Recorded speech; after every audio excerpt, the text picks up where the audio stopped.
Berbisnis dan berwisata pastinya memerlukan alat transportasi untuk berkembang. Dan ketika dipajaki dengan PCR, mendadak ekstra uang keluar harus dikeluarkan untuk mereka yang melakukan wisata atau melakukan perjalanan bisnis. Hal ini membuat banyak orang jadi malas berpergian dan membuat wisata serta berkembangnya bisnis di banyak daerah menurun tajam. Maka orang mulai melirik dan mencurigai bahwa kebijakan PCR sebagai akal-akalan mencari cuan telah dilakukan oleh pejabat dan pebisnis berkolaborasi bersama membuat kebijakan untuk ngerjain rakyat demi untung cuan yang besar. Kemudian keputusannya pun dilanjutkan dengan terus mempertahankan level PPKM di atas 2 sehingga semua moda transportasi akan di-PCR-kan. Mantap sekali dah kebijakannya. Cantik. Dibungkus fakta-fakta mengerikan akan ada gelombang ketiga, masih rawan karena rakyat belum vaksin semua, dan info lain sebagainya yang membuat PPKM siaga merah. Awalnya PCR buat mereka yang merasakan ada masalah kesehatan untuk dites. Sekarang semua orang yang sehat dicarikan cara agar dites PCR. Kalau perlu,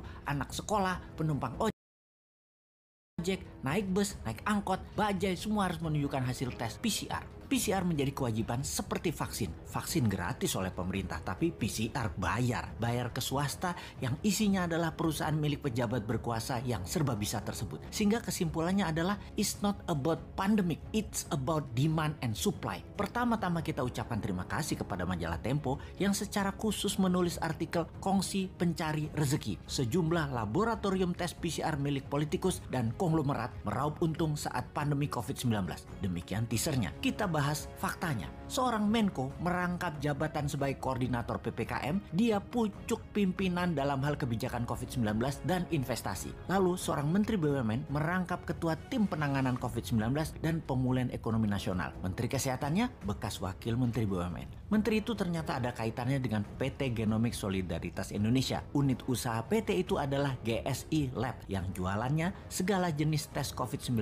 PCR swab, same days, swab antigen, PCR kumur, dan lain sebagainya. Dalam situs resminya, GSI Lab mengklaim memiliki 1.000 lebih klien korporat, melaksanakan 700.000 lebih tes, menyalurkan 5.000 tes gratis, dan donasi total 4,4 miliar. Poin penting, dia yang membuat kebijakan sebagai pemerintah, dia juga yang jualan barangnya. Kita bedah lebih dalam, siapa pemilik PT Genomics Solidaritas Indonesia yang dibuat April 2020, sebulan setelah kasus COVID-19 pertama di Indonesia. Komposisi pemegang sahamnya adalah Yayasan Indika untuk Indonesia, Yayasan Adaro Bangun Negeri, Yayasan Northstar Bakti Persada, PT Toba Bumi Energi, PT Toba Sejahtera, PT Kartika Bina Medika Tama. PT Toba Bumi Energi dan PT Toba Sejahtera adalah entitas anak PT TBS Energi Utama Tbk atau Toba. Opung pernah mengakui katanya dia memiliki sedikit saham di situ. Pastinya dia adalah pendiri grup tersebut. Kita tidak usah merinci lebih dalam lagi dari nama-nama tersebut siapa saja mereka. Silahkan cari sendiri siapa pemiliknya. Toh nama-nama itu adalah nama-nama terkenal semua. Oke, kita semua yakin bahwa Anda semua pasti sudah paham siapa mereka yang bermain dengan kebijakan dan meraup untung dari bisnis PCR tersebut.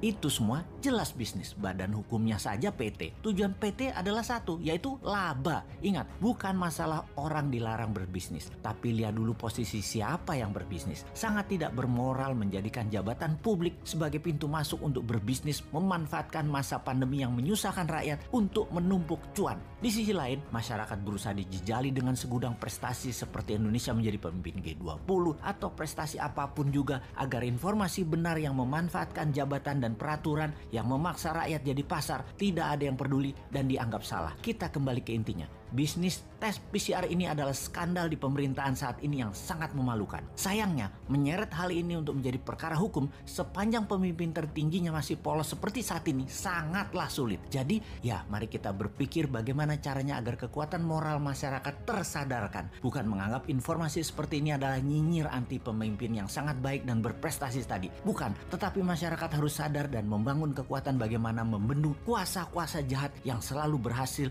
bersembunyi di balik wajah baik itu.